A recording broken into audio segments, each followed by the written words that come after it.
Hello all, Namaste. Good day. This is Dr. Srikanth Wadnala, MBA in Hospital Administration and Doctorate in Management Studies, Executive MBA from IIM Bangalore. Currently at TX Hospitals, serving as Group Chief Operating Officer. Dear students, today we are here to discuss about healthcare facility design, concepts and its scope, and while establishing the healthcare organizations.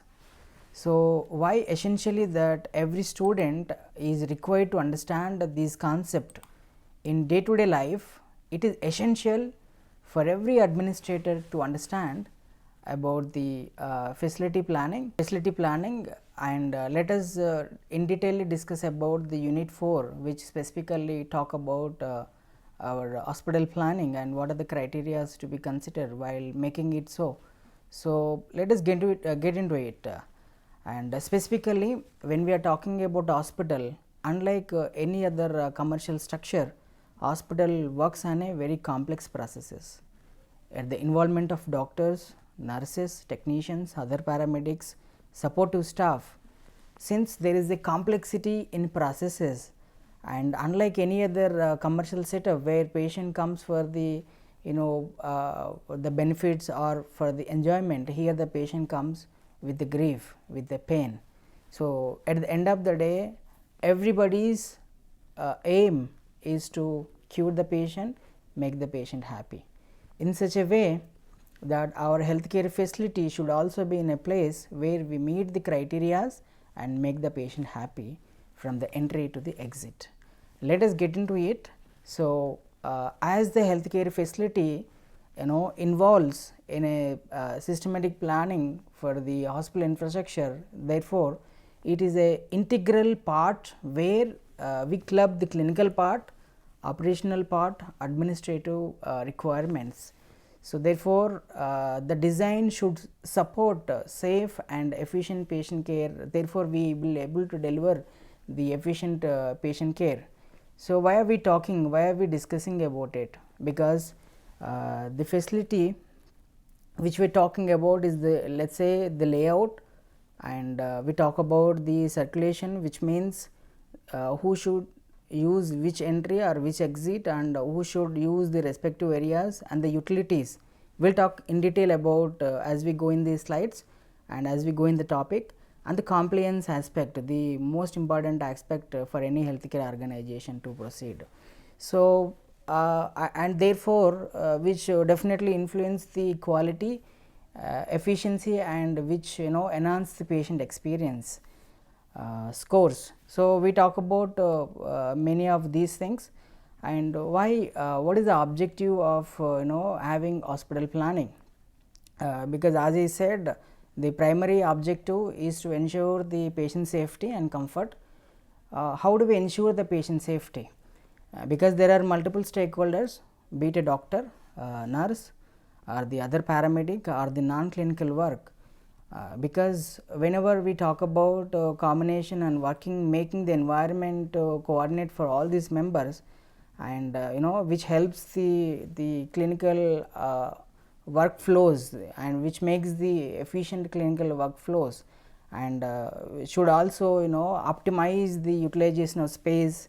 So, I have seen multiple setups where the inappropriate allocation of excess space in some area, and under space for the some of the required, and they try to copy it from the different spaces in some other areas.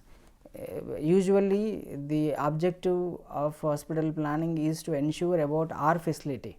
Usually it won't come up with copying some other, probably that setup is good enough for that area, good enough to take care of that particular needs of the community, and that particular areas demographic, geographic prevalence and incidence of the chronic or acute diseases, and their job profile or income profile of that particular area. But when we are talking about a selected area, everything should work in align with that particular area. And so, the other objective is to facilitate smooth patient movement right from the patient entry to the exit, be it outpatient, be it a daycare or be it inpatient. So, this should ensure the smooth process, and the most importantly the compliances with the statutory norms. For any organization it is essential to in align with the statutory requirements, be it a fire, be it a pollution control board clearances, or maybe the biomedical waste segregation clearances, or be it commercial trade licenses, the local, state or central government compliances are essential for healthcare organization is mandatory. And apart from these, the Clinical Establishment Act and other healthcare related licenses, which we will talk about a little later. And the other objective is also the allow flexibility for the future expansion. So today what we are talking about today may not be sufficient after 5-6 years because of the population increase or the demand increase. So we should keep the plan for the future expansion as well. So then how do we achieve that? So in order to achieve the objective, basically when we are talking about objective, it depends on the type of healthcare facility. So there are predominantly 4 types of healthcare organization. If you can look based on the services what the cadre and the bed availability, which we can call it as primary care facility, secondary care facility, tertiary care facility, and quaternary care facility. So primary care facility basically it provides the basic health services, probably a general physician and a basic diagnostic facility, where predominantly it focus on the preventive health aspect and which is more accessible to the community. So therefore it predominantly maintain the preventive aspects, and that is a frontline the first beginner or maybe the first interactor, especially when it comes to the rural part, they are the primary people who interacts with the community, and it should be more accessible to the community. And when it comes to secondary care, it is with the broad specialty or we say basic specialty like general medicine, general surgery, orthopedics, with the minimal diagnostic setup and basic operation theatre, basic ICU support. So these facilities comes under the secondary health care. And when we talk about tertiary care health setups, where we talk about the super specialty, example like cardiac and nephrology, advanced GI surgeries, or maybe transplant related work. So the tertiary care setup requires more complex, sophisticated designing system, and which should also have a focus for the future expansion, because the criterias and the layouts and the designs, everything differs based on the specialty type. And be it a 100 bedded or 1000 bedded, when we talking about the care, the specialities which we are trying to include in the system, that depends how we should make the facility layouts for our setup. And so we should also think about the ecosystem where we stand and the referral system that where we stand. So whether it is a primary health center where we get the direct contact from the community, where the secondary system we may get the referral system from the primary to secondary, or when we are talking about tertiary care system, where we get the referral from the secondary care to the tertiary care, where if the patient gets deteriorated or where the equipment, the sophisticated equipment or the modern equipment is not available in the secondary, therefore it will be referred to the IR center, to the tertiary care center. So these are the type of healthcare facilities which are essential for us to understand when we are thinking about the facility development. In order to we understood about the healthcare types, primary, secondary, quaternary, tertiary and quaternary. Let us understand that how are we going to decide about the hospital size and the bed capacity. What actually making us to take a decision in order to fix the bed count or the hospital size. Basically whenever we are planning, let us assume that we are planning to build a tertiary care hospital. So where are you trying to do, and the population size and the demographic influence capacity, where exactly that we are trying to establish the tertiary care hospital, and how is the disease prevalence and the health care need in that particular area. So that is a key factor for us to decide where we actually want to build a hospital, the site location is very much important when we are talking about anything, be it primary, secondary or tertiary or quaternary care. The area selection considering the disease prevalence and the demand for the healthcare needs in that particular area is very much important, and not just alone the disease prevalence of the particular area, and we should also look at the existing facility. If the existing facility is providing the similar kind of setups, then we will remain idle, or probably there won't be a demand, or we may be underutilized with the facility. So, therefore, it is essential for us to understand the need of the hospital, and of course, having a great thought, identifying a good location will also not suffice. So, therefore, it also needs the financial resources aspect, and based on the scale of the healthcare setup. And it is not just that, alone with that, so it depends the financial capabilities, it depends on the scope of services, whether it is a super specialty, single super specialty or multi super specialty, where you want to keep one department or two departments or three department or multi super specialty. So, the scope of the services increases, therefore, the hospital size, bed capacity will also increase.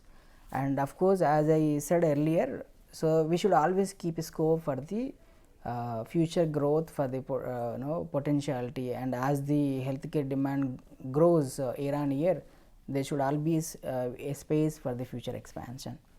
So, we talked about the type of healthcare services and objectives, how do we do it, and the bed strength and planning the norms. So, how do we decide the bed strength, indicate the hospital capacity, and basically it is again based on that area which we are targeting about, the population which you are looking, and the services which you are aiming, and the specialities and the need for the bed ratios which we are looking.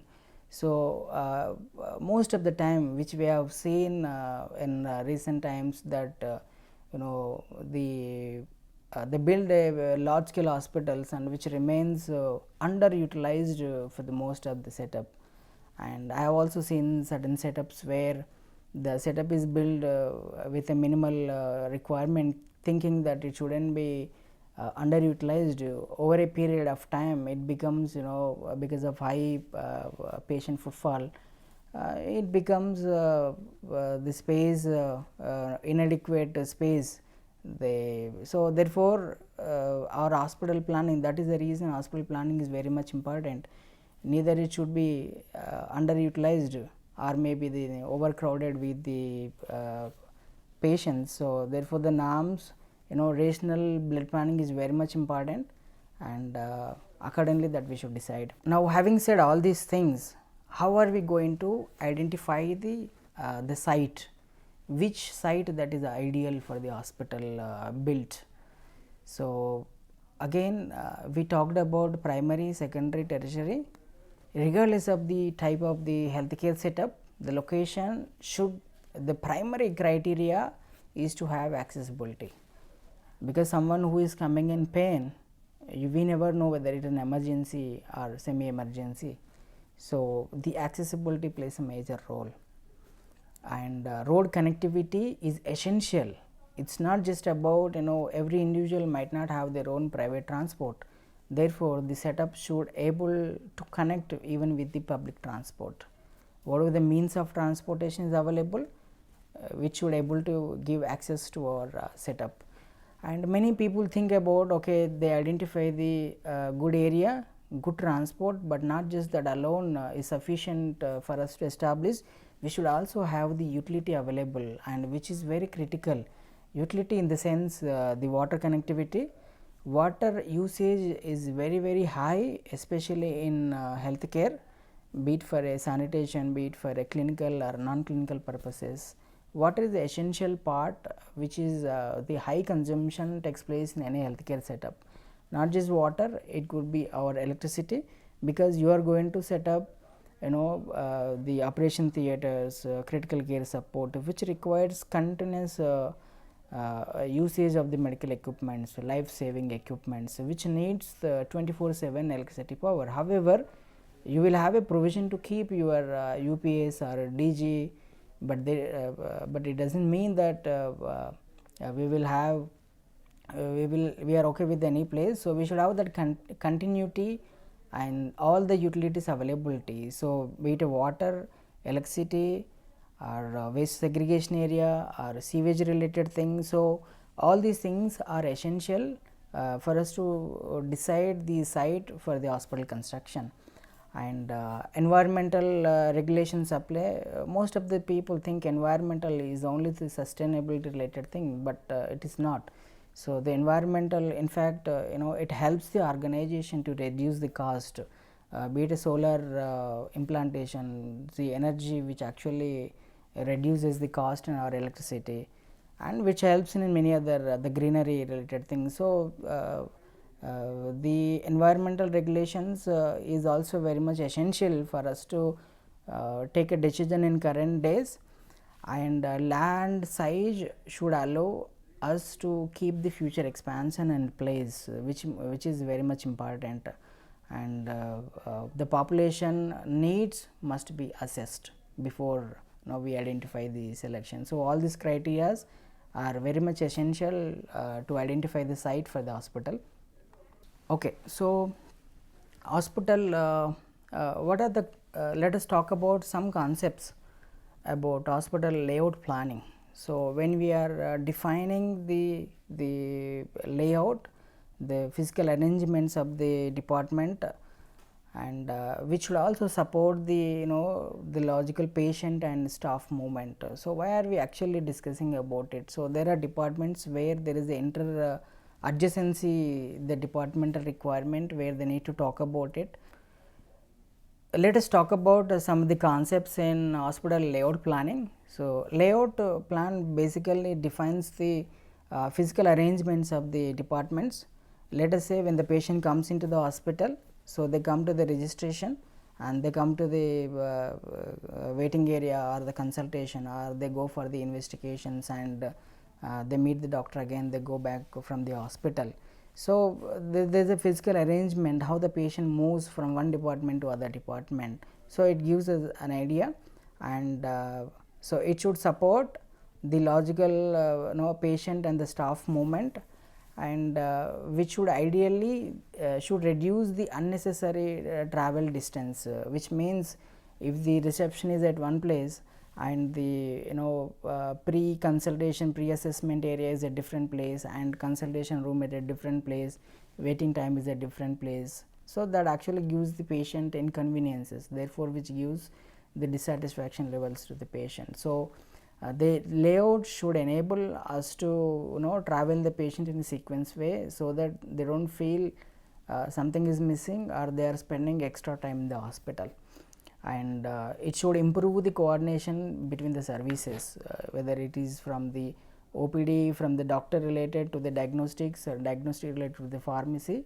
So the coordination should have, and the layout should able to enhance the experience of this coordination, and therefore which gives the safety and the work related efficiency, which is the foundation for the hospital operations to sustain in a long run. Why are we talking about the layout related thing? Because if we can actually categorize the zones, we can the functional zoning in hospital, if we can able to group them broadly, we can put it in three varieties. One is the public, and the clinical, and the support area. So why are we talking about these three separate zones, functional zones? When we are talking about public, the patients who comes into the picture, and the clinical team, which is our doctors, nurses, paramedic, and the support areas like our maintenance team, biomedical waste team, housekeeping team, and many other team. So what is that, why it is important to segregate these zones? Because there could be a cross traffic confusion, which means let us say a runner by taking the biomedical waste middle of the OPD department, how it feels. So that is the reason, and a critical care patient goes in between the outpatient department, wherein he is connected to intubated and connected to the ventilator.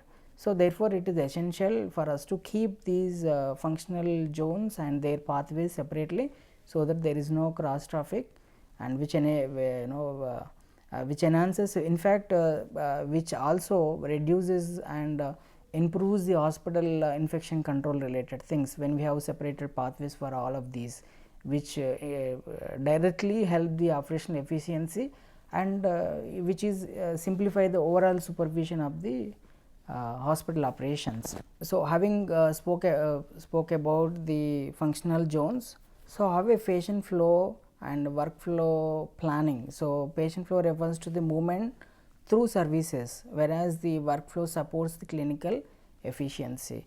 Let us say that the patient flow from the OPD registration to the vital check area, pre-assessment area, to the consultation area, and therefore comes out, goes for the investigation and coming. So, this is the patient flow, right. So, the workflow, basically the workflow supports the clinical outcome. So, if you have a diagnostic setup, which gets the results in a quicker manner, or there is a integration where doctor could get the results in a immediate basis, or a patient has been communicated if the ranges goes out of the accepted normal range.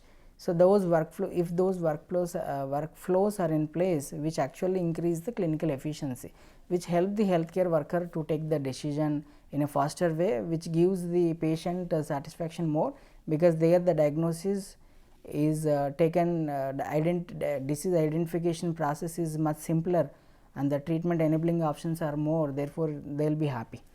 And so, which internally improves the patient satisfaction, and which supports the staff productivity. So, the workflows should be in a way, our layout should also support. Let us say that the reception is in a ground floor and OPDs are in a different place, waiting period are in a different place, or pre-assessment, if the lab is in one place and radiology department is in a different place. It is not just the departments are being placed in a different floors or different areas or the different blocks, different buildings, which internally of course increases for the coordination, excess manpower for the coordination and excess attention. Therefore, patients spend more time to take care of these things which can be avoided. So, space standards and the area requirements. So, adequate space ensure the safety and comfort. So, there are norms which are laid down in many of the national and international guidelines. Our clinical establishment will also talk about it, and which will avoid overcrowding. Therefore, we can able to give the quality services. So, proper spacing actually helps the infection control, and our designing should be must meet the regulations, be it a pollution control board or disaster fire and disaster committee or clinical establishment. We should keep all these things while we making the facility in design. And so, the space should also the efficient space use the when we use that, of course, it reduces the unutilized cost, which help the organization to grow. And departmental adjacency are very much needed. Adjacency refers to the placement of the departments which are, let us say operation theatre adjacent to the ICU, critical care, and a critical care patient requires MRI or CT.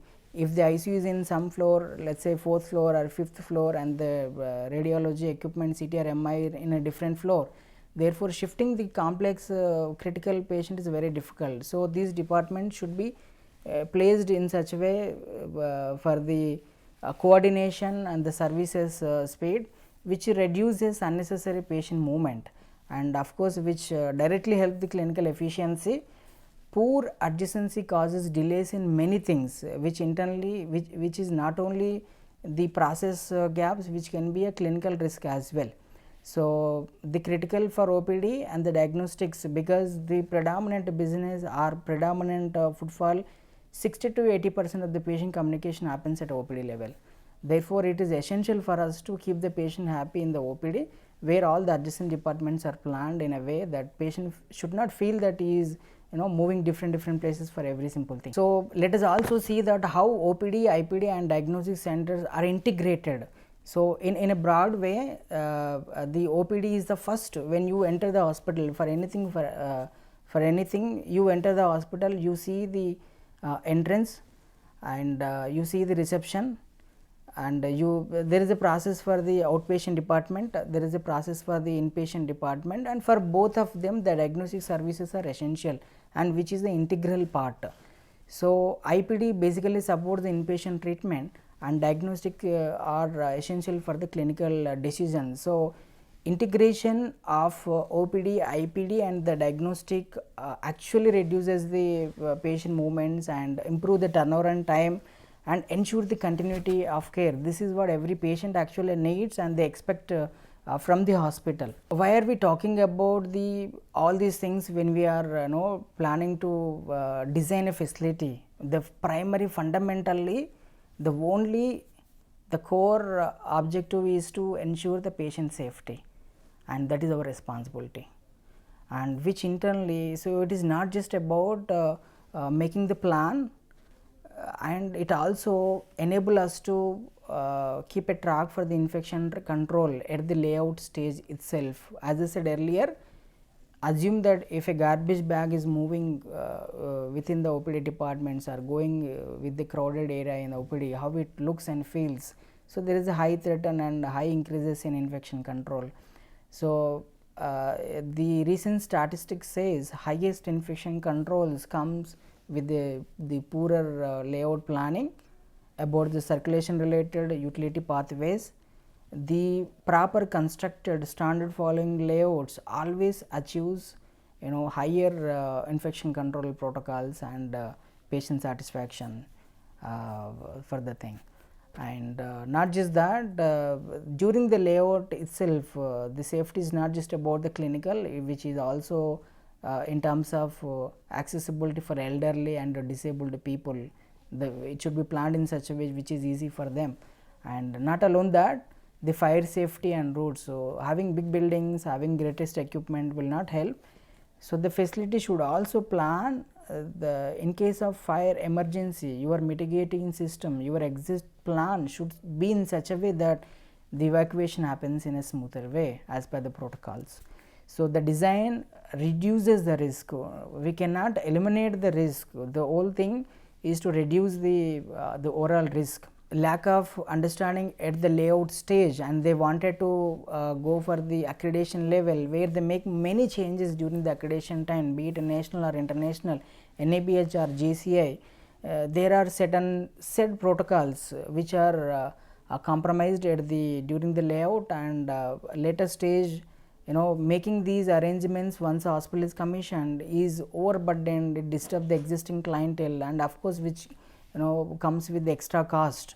So, therefore, it is essential for us to understand the standard norms for the quality of care, whether it is a national or international, during the layout process itself. So, as an administrative student, as a MBA healthcare management student, why it matters to you? The role of hospital administrator in facility planning, because having understood about the processes in place, the architect, the layout, the civil team takes care of the planning, where you be the bridge between the civil team and as well as the clinical team, where you understand about the practicality of the services and you make the services in such a way that patient experience goes in a better way.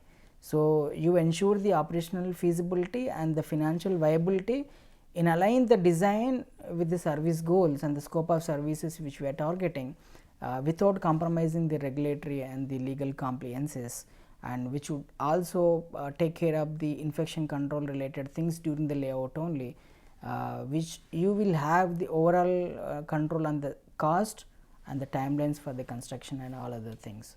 And people do common mistakes during the facility time. They copy from the different setup and implement, which will never work out. It is about your facility based on the requirement of your area, your scope of services, your type of facility. So, ignoring the patient flow and not involving the appropriate stakeholders, which gives the abnormal results and which you will have to face over day to day operations. Probably it is a one time failure at the layout, but when it comes to the operational, You face the same problem 10 times in a day, 100 times in a month, 1000 times over years. Therefore, it is essential for an hospital administrator to understand the facility as a whole, the layout as a whole, keeping the patients, visitors, healthcare workers into the consideration. Thank you.